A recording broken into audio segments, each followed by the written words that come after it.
Good morning, dear students. Welcome back again to this next series of past adjustments. And today we are going to learn case 6, that is when interest on capital and other items are omitted and profit is distributed in some other ratio. यानी आज के video में हम बात करने वाले हैं past adjustments की, बिकॉज अभी हम पास्ट एडजस्टमेंट की ही सीरीज को कंटिन्यू कर रहे हैं आगे.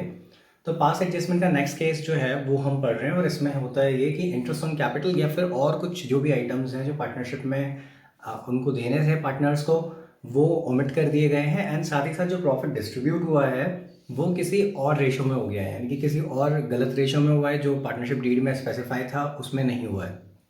तो देखते हैं कि एग्जाम्पल के through how we are going to solve this type of questions.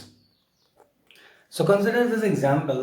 Priya and Priya are partners sharing profits in the ratio 7:5. Their capitals were rupees 10 lakh and 7 lakh. According to their partnership deed, partners were allowed interest on capital at the rate 12% per annum, salary of rupees 6,000 per month to Priya and rupees 60,000 per year to Priya. The profit for the year ended was rupees 5,04,000, which was distributed equally. Then आगे आप normally वही होगा कि pass the rectification entry and show your workings clearly. फिलहाल question का मतलब जो है वो ये है कि प्रिया और प्रिया पार्टनर्स हैं, उनका जो रेशो था मतलब जो प्रॉफिट शेयरिंग रेशो है वो है 7:5. उनकी कैपिटल्स जो है वो है 10 लाख एंड 7 लाख. उनकी पार्टनरशिप डीड के हिसाब से उनको आईओसी यानी इंटरेस्ट ऑन कैपिटल मिलना चाहिए 12% पर एनम का. 6,000 रुपीज़ पर मंथ के हिसाब से सैलरी मिलनी चाहिए प्रिया को एंड प्रिया को मिलने चाहिए 60,000 रुपीज़ पर ईयर. लेकिन ये कहता है कि जो प्रॉफिट है इस साल का वो था 5,04,000 और ये सारे टर्म्स को निगलेक्ट करके प्रॉफिट जो है वो डिस्ट्रीब्यूट कर दिया गया है. एंड क्वेश्चन को थोड़ा और क्लियर करने के लिए मैंने इसमें लास्ट में एक लाइन भी ऐड कर दी है कि the profit for the year ended was rupees 5,04,000 which was distributed equally without providing the above terms, यानी कि ये अबव टर्म्स को प्रोवाइड नहीं करा गया और डिस्ट्रीब्यूट हो गया. एंड देन आगे तो वही होगा कि पास necessary rectification entry and show your workings clearly. I'm not having space, that's why I'm not writing it. आप उसको अपनी कॉपीज में नोट कर सकते हैं, लिख सकते हैं. So for solving this question again you'll have to draw the table of adjustment. आपको टेबल ऑफ एडजस्टमेंट का फॉर्मेट जो है वो बनाना होगा. It will be like this: particulars, Priya and then total.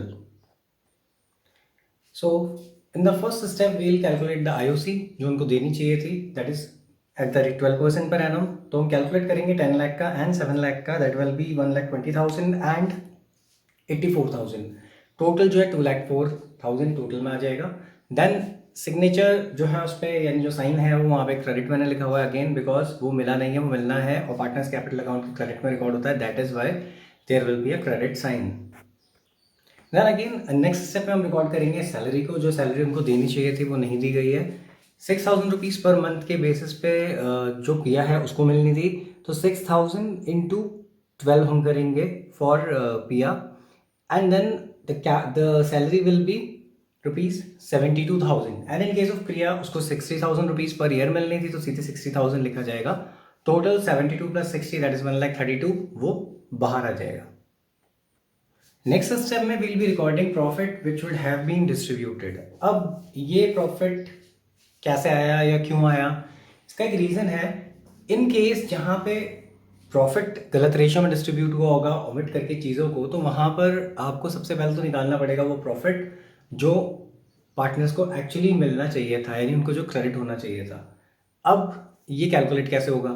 आपने इंटरेस्ट ऑन कैपिटल जो देना था वो आपने नहीं दिया है, आपने सैलरी देनी थी आपने नहीं दी. अगर हम P&L एप्रोप्रिएशन अकाउंट को कंसिडर करें तो उसकी डेबिट साइड में दोनों चीज़ें रिकॉर्ड होती. इट मीन्स कि जो 5,04,000 है वो सीधे सीधे डिस्ट्रीब्यूट हुआ जो गलत था. तो अगर करंट ईयर का प्रॉफिट 5,04,000 है तो as per P&L appropriation account interest on capital 2 में रिकॉर्ड हो जाएगा और सैलरी भी 2 में, यानी कि डेबिट साइड में. तो ये दोनों 5,04,000 से माइनस होते और जो बचता वो प्रॉफिट डिस्ट्रीब्यूट होता. अब इस केस में, इस कंडीशन में या इस क्वेश्चन में एक चीज़ और थी कि प्रॉफिट डिस्ट्रीब्यूट भी गलत रेशो में हुआ था, यानी 7:5 की जगह जो प्रॉफिट डिस्ट्रीब्यूट हुआ था वो हुआ था इक्वली, क्योंकि जो पार्टनर्स का रेशो था वो था 7:5.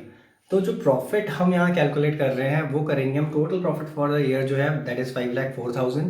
उसमें से हम माइनस कर देंगे आईओसी का total that is 2,04,000 and salary का जो आपका टोटल है 1,32,000. अच्छा, सेम केस में अगर इंटरेस्ट ऑन ड्राइंग होता तो इंटरेस्ट ऑन ड्राइंग क्योंकि डेबिट हो रहा होता है यहाँ पे पार्टनर्स कैपिटल अकाउंट में और वो क्रेडिट होता है इन case of profit and loss appropriation account में. अब क्योंकि वो फर्म के लिए एक इनकम होती है तो वो क्या होती है, वो यहाँ ऐड हो जाती है, यानी 5,04,000 प्लस वो इंटरेस्ट ऑन ड्राइंग ऐड होता और बाकी दोनों items as it is minus होते। तो इसको हम माइनस करते हैं, इसको सब्ट्रैक्ट करने के बाद जो हमारी वैल्यू आएगी वो हम डिस्ट्रीब्यूट कर देंगे 7:5 में। तो अब इनको सब्ट्रैक्ट करके जो वैल्यू आई दैट इज 1,68,000। 1,68,000 को हमने डिस्ट्रीब्यूट कर दिया 7:5 में, जो इनिशियली होना चाहिए था। तो ये वैल्यू निकल के आ गई पिया के लिए 98,000 और प्रिया के लिए 70, यानी प्रॉफिट का जो एग्जैक्ट डिस्ट्रीब्यूशन होना चाहिए था वो ये है। अब हम कैलकुलेट करेंगे net amount which would have been received by the partners या net amount which would have been credited to partners.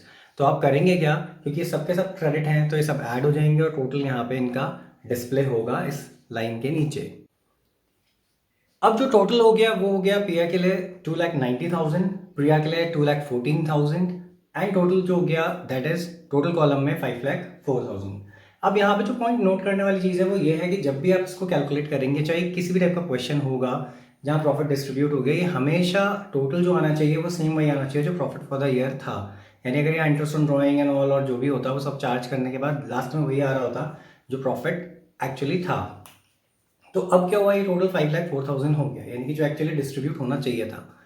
अब नेक्स्ट लाइन में या नेक्स्ट पॉइंट पे आप लिखेंगे प्रॉफिट रॉन्गली डिस्ट्रीब्यूटेड, जिसका साइन है डेबिट, यानी आपने बांट दिया था प्रॉफिट, क्रेडिट किया था, अब आप इसे कैंसिल कर रहे हैं तो आप इसे डेबिट करेंगे। मैंने यहाँ पे 1:1 लिख दिया है बिकॉज ऑलरेडी क्वेश्चन में मेंशन था कि गलती से इक्वली ही डिस्ट्रीब्यूट कर दिया गया है। तो 5,04,000 को उठा के हम इक्वली डिस्ट्रीब्यूट करेंगे एंड देन इन दोनों को सब्ट्रैक्ट करके हम नेट इफेक्ट निकालेंगे।